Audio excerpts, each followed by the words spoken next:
Today I'm going over the RH immunoglobulin workup with you. And I'm not going to go over the whole workup because most of it you should be able to do on your own. So on mom, we're going to be doing an ABO-RH and an antibody screen. If you can't remember how to do either of those, go back to those videos. Those should be pretty straightforward. So you can see in this situation, mom was an A neg, the screen was all negative. Now remember, we do not run immediate spin on the antibody screen for pregnant women or right after they've had babies, because we end up getting those nuisance Lewis's in particular. So we only do the AHG and the check cells. So mom's antibody screen is negative. Then on the baby, we're going to do the ABO-RH. We're only doing forward typing because we're working for just the cord blood, so there is no plasma. Plus, any antibodies that you have are actually going to be mom's antibodies that cross into the placenta. So babies don't have antibodies yet. So we only do the forward typing for the babies. So baby ends up being an A pos. So mom's an A neg, baby's an A pos. So we know for sure mom has to get some RH immunoglobulin, but we don't know how much. So if we're going to do a fetal screen to see if one dose is enough or if they're going to need more than one dose. Ignore the rest of this down here. This is for the HDN workup.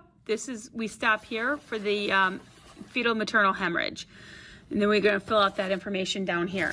So when we're doing the fetal maternal hemorrhage screen, the kit comes like this. And in the kit, we have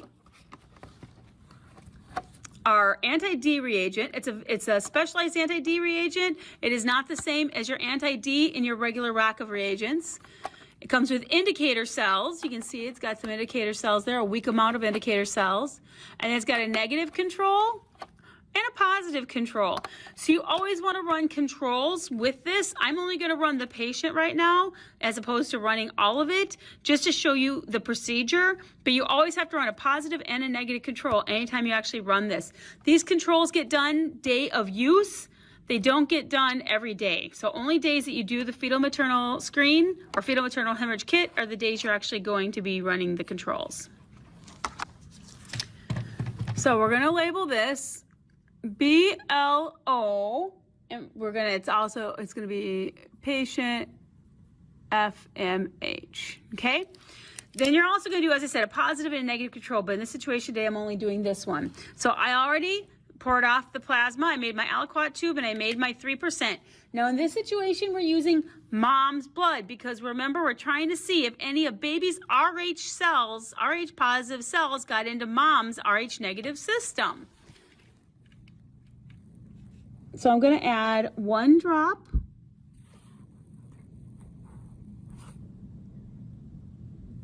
of mom's blood to the tube. Then I'm going to add 1 drop of this chemically modified special reagent D. Oops, I have to get, my dropper is missing out of this, so I'm going to have to use a regular dropper.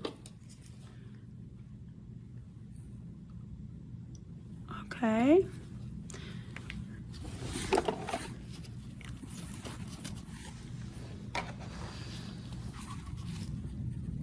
Okay, I'm going to mix it and I'm going to incubate it for 5 minutes at room temperature. I'll be back in 5 minutes. Okay, so now it's been 5 minutes. I'm now going to wash this tube 4 times. We're going to wash it on 02.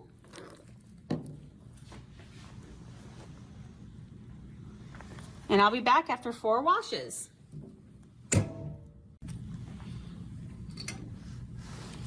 Okay, so I washed 4 times. The final time, we're going to blot it really, really good. Get all that out of there.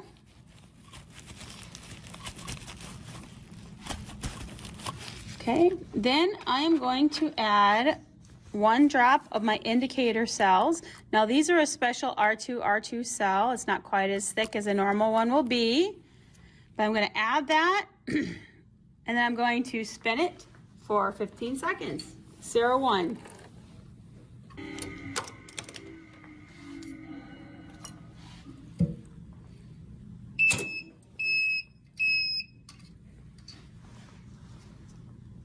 Okay, so I spun it. I'm going to resuspend, And I'm going to use a drop, and I'm going to put on my slide. I've got labeled with my patient name.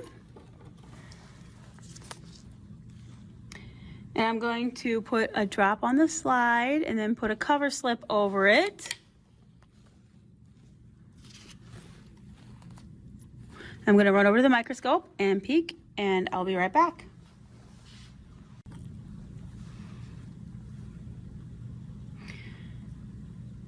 So over in the microscope, I looked at 5 fields, and let me show you what I found.